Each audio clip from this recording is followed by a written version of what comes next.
আমরা অল্প সময়ের মধ্যে ভারতীয় সংবিধানকে শেষ করার একটা প্রচেষ্টা চালাচ্ছি।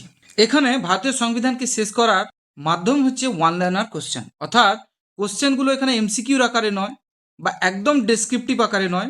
আজকের ভিডিওতে সেরকম 25টি ওয়ান লাইনার কোশ্চেনকে আমরা দেখে নেব 8 নম্বর ভিডিওতে। তো চলো শুরু করা যাক। ফার্স্ট কোশ্চেন কি আছে?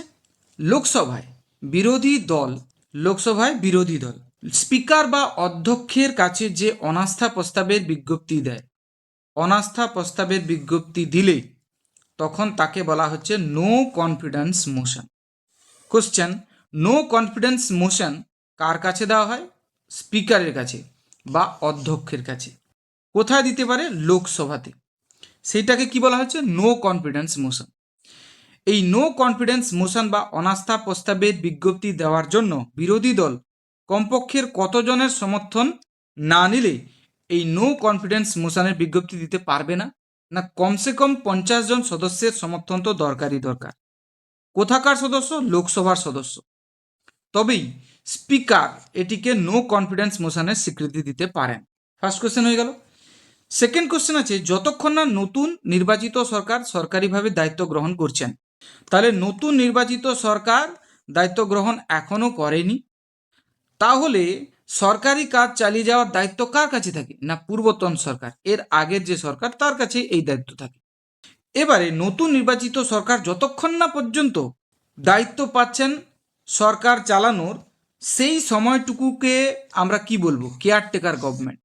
তাহলে কেয়ারটেকার গভর্নমেন্টের দায়িত্ব পালন করে কি? না পূর্বতন সরকার, অর্থাৎ নতুন নির্বাচিত সরকার নয়, কিন্তু এর আগের যে সরকার যে দেশকে চালাচ্ছিল সেই কিন্তু কেয়ারটেকার গভর্নমেন্ট হিসাবে কাজ করবে। ওকে, যখন নতুন লোকসভা গঠিত হয় তখন সংসদ পরিচালনার জন্য রাষ্ট্রপতি, এবারে নতুন লোকসভা গঠিত হয়ে গেছে, তাহলে সংসদ পরিচালনা করতে হবে। এই সংসদ পরিচালনার জন্য রাষ্ট্রপতি সংসদ কক্ষের মধ্য থেকে একজনকে বেছে নেবেন, যিনি হবেন সবচেয়ে বেশি বয়স্ক, অর্থাৎ বর্ষিয়ান সদস্য। অর্থাৎ সবচেয়ে বেশি বয়সের সদস্যকে বেছে নেবেন। তিনি যে কোনো দলে হতে পারেন, যে দল জিতেছে সেখান থেকে নাও হতে পারে, আবার সেখান থেকে হতেও পারে। তো যে কোনো দলের সদস্যকে, যিনি মোটামুটি সবচেয়ে বেশি বয়স্ক, তাকে বেছে নেবেন যে আপাতত স্পিকারের দায়িত্ব আপনি সামলান যতক্ষণ না নতুন স্পিকার নির্বাচিত হচ্ছে।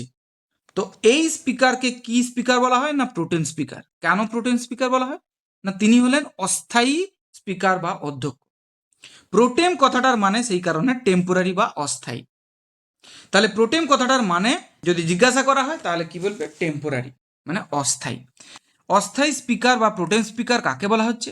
নতুন লোকসভা গঠিত হয়েছে, সেখানে স্পিকার এখনও নির্বাচিত হননি, তাহলে সেখানকার মধ্যে থেকে সব থেকে বয়স্ক যিনি সদস্য, যে কোনো দলের হতে পারেন, তাকে বেছে নেওয়া হলো এবং বলা হলো যে আপনি প্রোটেম স্পিকার বা অস্থায়ী স্পিকারের বা অধ্যক্ষের কাজ করুন যতক্ষণ না পর্যন্ত নতুন স্পিকার নির্বাচিত হচ্ছে লোকসভা থেকে। এই দায়িত্বটা কে দিচ্ছেন? রাষ্ট্রপতি দিচ্ছেন। তাহলে এখান থেকে কতগুলো কোশ্চেন হতে পারে। প্রোটেম স্পিকারের মূল কাজ কি তাহলে? এই যে অস্থায়ী স্পিকার বেছে নিলেন রাষ্ট্রপতি, তাকে যে দায়িত্ব দেওয়া হবে সেই দায়িত্বগুলো কি কি? এক, নতুন যারা লোকসভার সদস্য হলেন তাদেরকে শপথ গ্রহণের কাজ করাবেন। নতুন যে লোকসভার সদস্যরা এলেন তাদেরকে শপথ গ্রহণ করাবেন ইনি প্রোটেম স্পিকার। আর নতুন স্পিকার নির্বাচনে অংশগ্রহণ করবেন তিনি। আমাদের জাতীয় পতাকা কিসের প্রতীক? এক, স্বাধীনতা, আমরা যে স্বাধীন সেটা বলে দিচ্ছে আমাদের জাতীয় পতাকা। ঐক্য, তাহলে ঐক্যের প্রতীক। আর মর্যাদার প্রতীক হচ্ছে আমাদের এই জাতীয় পতাকা।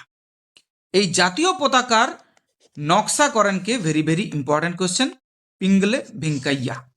ওকে, তিনি জাতীয় পতাকার নকশা করেন। ত্রিবর্ণ রঞ্জিত, মানে তিনটে রং দিয়ে প্রথম যে পতাকা আমাদের তৈরি হলো সেটা উত্তোলিত হয়েছিল। সেই প্রথম পতাকা উত্তোলিত হয় কবে? না 1929 সালে 31শে ডিসেম্বর। কিন্তু ত্রিবর্ণ ছিল না। প্রথম জাতীয় পতাকা হিসেবে আমরা যখন উত্তোলন করি তখন সেটা 1906 সাল কলকাতার পার্সি বাগান পার্কে। আর ত্রিবর্ণ রঞ্জিত পতাকা তারপরে আসে 1929 সালে। আমাদের জাতীয় পতাকায় গেরুয়া একটা রং আছে, কিসের প্রতীক এটা? ত্যাগ ও সেবার প্রতীক। আমাদের জাতীয় পতাকায় সাদা রঙও আছে, শান্তি ও পবিত্রতার প্রতীক। আমাদের জাতীয় পতাকায় সবুজ রং আছে কিনা, সেটা তারুণ্য ও কর্মশক্তির প্রতীক।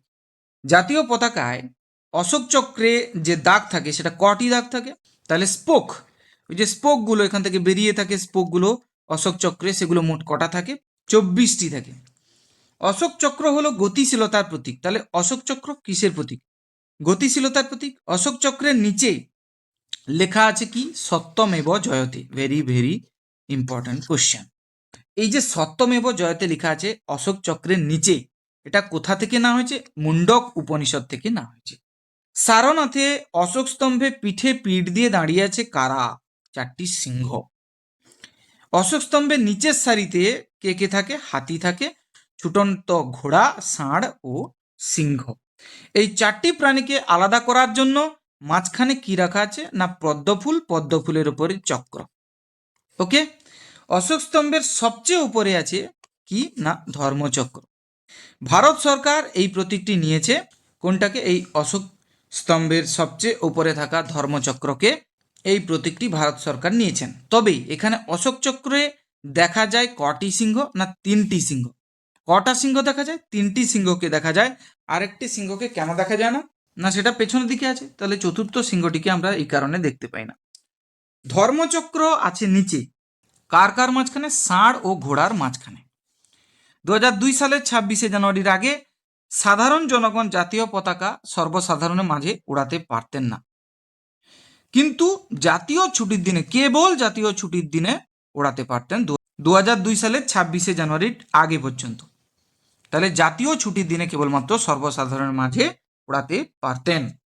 দেখো, রাতে জাতীয় পতাকা ওড়ানো যাবে, তাহলে ভারতীয় জাতীয় পতাকাকে রাতে ওড়ানো যাবে, কিন্তু তার জন্য কন্ডিশনগুলো কি কি, 100 ফুট বা তার বেশি উঁচু খুঁটিতে পতাকা লাগাতে হবে। 2, দূর থেকে যেন দেখা যায় সেই জন্য পর্যাপ্ত আলোর ব্যবস্থা করতে হবে। বোঝা গেল। 2009 সালের এই যে রাতে ওড়ানোর নিয়ম 2009 সালের 22শে ডিসেম্বর থেকে তৈরি হয়েছে, অর্থাৎ 2009 সালের 22শে ডিসেম্বরের পর থেকে আমরা জাতীয় পতাকাকে রাতেও ওড়াতে পারি। ভারতীয় জাতীয় পতাকার দৈর্ঘ্য ও প্রস্থের অনুপাত কত? ভারতীয় জাতীয় পতাকার দৈর্ঘ্য ও প্রস্থের অনুপাত 3:2। এর মানে কি, 3 মিটার যদি দৈর্ঘ্য হয় তাহলে প্রস্থ হতে হবে 2 মিটার। এই অনুপাতে আমাদেরকে ভারতীয় জাতীয় পতাকা তৈরি করতে হবে। আমাদের জাতীয় প্রতীক কি? আমাদের জাতীয় প্রতীক হচ্ছে অশোক স্তম্ভ। ভারতীয় সংবিধানে এটি গৃহীত হয় 1950 সালের 26শে জানুয়ারি। ভারতের জাতীয় মূলমন্ত্র কি না সত্যমেব জয়তে। এটাই হলো ভারতের জাতীয় মূলমন্ত্র, ভেরি ভেরি ইম্পর্ট্যান্ট। ওকে, যেটা নেওয়া হয়েছে কোথা থেকে না মুন্ডক উপনিষদ থেকে। তাহলে আমরা আরো 25টি important one liner question from Indian constitution দেখে নিলাম, যেগুলো বিভিন্ন পরীক্ষার জন্য হবে ভেরি ইম্পর্ট্যান্ট। এভাবে আমরা ভারতীয় সংবিধানকে শেষ করার চেষ্টা করছি। আশা করি তোমাদের ভিডিওটি কার্যকরী হবে। যদি মনে হয় সামান্যতম হলেও উপকার হতে পারে, তাহলে অবশ্যই চ্যানেলকে সাবস্ক্রাইব করে রাখুন, ভিডিওকে লাইক করুন, কমেন্ট করে জানান কেমন লাগলো। থ্যাংক ইউ ভেরি মাচ, দেখা হচ্ছে তাহলে পরের ভিডিওতে।